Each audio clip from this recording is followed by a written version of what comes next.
To part one of the Business Etiquette Dinner video series. I will be your host, Bob Stewart.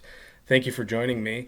Just so you're aware, what we're talking about here today has a lot to do with interviews that you're going to have in the future, or maybe interviews that you have actually had in the past that you've actually learned from.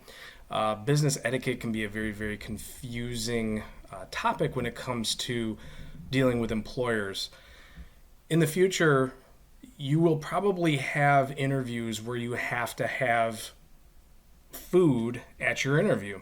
And you need to know how to respond to that kind of challenge. And it may sound easy, but until you do it, you don't really understand how hard that can actually be. So I'm going to give you a couple of tips here. In this first part, we're going to be talking about what's truly important at an event like this. Usually it's about the conversation and about some of the answers that you're giving to questions and the networking process that's actually taking place while food is in front of you. That's what we're going to focus on in part one. Part two is going to focus more on the actual etiquette of eating food. So let's get started. Good manners are just a way of showing other people we have respect for them. This is a great quote. So a lot of people don't see that when they sit down at a table in a formal setting with other people, the way that they act actually shows elements of their own personality. And we have to make sure that we are aware of issues of respect and we're aware of the people around us, and we can actually show them that we are respecting the situation so that they get the best impression of who it is that we are as professionals. So again, we're going to focus on that conversation networking piece in this portion. And what we're going to cover in the entirety of the actual video series are good beginnings, table settings and why things are where they are, some basic dining principles, silent service, cutting principles, first course, bread, salad, appetizers, alcohol consumption, which is a very big deal, and then communicating special dietary requests. Politeness is a sign of dignity, not subservience.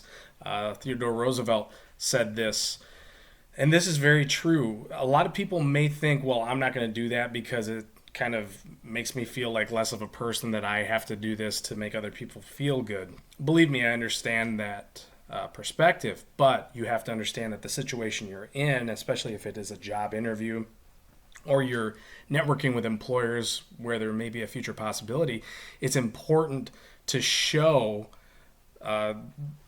politeness as dignity, not subservience, because you're trying to show that you can operate at this level, at this higher level. So this is a very, very important quote, and I say, stick it in your brain and keep it up there, because this is a fantastic piece of advice. Good beginnings. If you're already seated at the table and your host shows up, you don't just stay seated. You want to stand and greet the other people that are arriving, show respect. You want to introduce yourself to everyone at the table, and it's always a great idea to show eye contact with everybody at the table as you are addressing them. And then you also want to wait for your host to sit before you sit. This goes for interviewing as well. When you're in an interviewing process, you want to make sure that you're following the lead of the host. And that's actually what's going to happen at the dinner table as well. So we're always going to follow the lead of the host in all situations. A part of good beginnings, remember that napkin goes on your lap. It's always a good idea to keep that napkin there. This is something that I tend to forget all the time. But yeah, napkin goes on the lap. Don't be like this guy that we see in the picture. He's got his elbows and his forearms, all up on his elbows are all up on the table. He's got his phone out, texting during conversations. Let's keep that phone in your pocket. Don't do that. It's just completely disrespectful to the host and everybody else at the table. Your attention should be on the actual event and talking to the individuals, not at your phone. And then you don't want your purse or your keys on the table. That just clutters everything up. And especially in a formal setting, there's going to be so much on the table already. You just don't have the room to do that. So make sure you put it under your seat, or your phone's in your pocket, your keys are in your pocket, or under your seat or in your purse as well. Sit up straight with both feet on the floor or cross at the ankles. You may not notice this, but if you cross your legs, you tend to slouch a little bit. So if you keep your feet anchored to the floor, you won't slouch. You'll actually sit up straighter, and it actually shows more professionalism on your end. This is a basic table setting. Your bread plate up there at the top left with a butter knife is always on your left hand side, and your drink is always on the right hand side. In a full table setting, there are, like I had mentioned earlier, a lot of items on the table, so you want to make sure that you're using your items and not somebody else's. A simple trick is to make the B&D with your hands, so that, all right, I know that this drink is mine and this bread plate is mine, and then everything else in between is mine. Good to go. It's very, very simple. Table service. A lot of people don't know about this, but this is how people are trained to actually serve you at a high-end restaurant. Most fine dining restaurants teach serve from the left and remove from the right. So while you're sitting at the table, you want to make sure that your arms are not on the table, because they're going to serve your food right in front of you. And if you don't see them in your peripheral vision, you could have an accident. You could knock something out of somebody's hand. So you just want to be cognizant of what's going on around you. They are going to be delivering your food from the left. All food is usually delivered from a platter or a serving tray. All bread and all tableside service is done from the left-hand side. Beverages and soups, on the other hand, liquids come from your right. And this is actually how people are trained. So, don't be overly animated with your hands while somebody's trying to serve you soup or a drink, because it may end up all over somebody else or all over the floor. The last slide that we're going to cover in this part is about manners. So there's this guy, right? First off, spaghetti at an interview, that's just a bad order.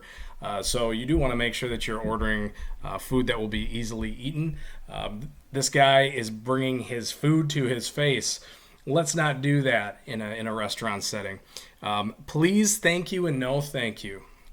This is huge. This is actually a very, very, very big deal. And we're not just saying use please, thank you, and no thank you to the host. We're talking about using those manners with everybody involved in this event. Every single waiter, every single host or hostess, every single manager that may come to the table to ask if your meal was okay. You want to be saying please, thank you, and no thank you. Begin to eat only after everyone is served. Don't just tear into your meal. That is a bad idea. You want to go ahead and follow your host again. Remember, watch the host. Whoever's making this hiring decision, whoever called this meeting to order, whether it be HR or the hiring manager, follow their lead. Never talk with food in your mouth. If somebody asks you a question, you have food in your mouth, which will happen, just so you know, take your time. Finish the food that you have in your mouth, and then go ahead and politely answer the question. Politely ask for items to be passed. If there's something at the other side of the table that you want, don't be afraid to ask for it. Be assertive enough to say, hey, will you please pass the bread, or would you please pass the butter or the salt? That's okay, but make sure you're polite when you do so. And then never intercept a pass. If somebody is ordering bread, or not ordering bread, but asking you to pass the bread, or asking somebody next to you to pass the bread, and that bread is going through you, don't grab a piece of bread out of there as it's passing in front of you. Pass the bread along, let them grab the piece of bread out, and then ask for it back politely. That is actual good table manners. So that's where we're going to end for this part of the video. I hope you enjoyed part 1. Go ahead and access part 2 as well. Part 2 is going to be all about the food. And that is the fun part and the hard part of scenarios like this. Hope to see you soon, and thank you for listening.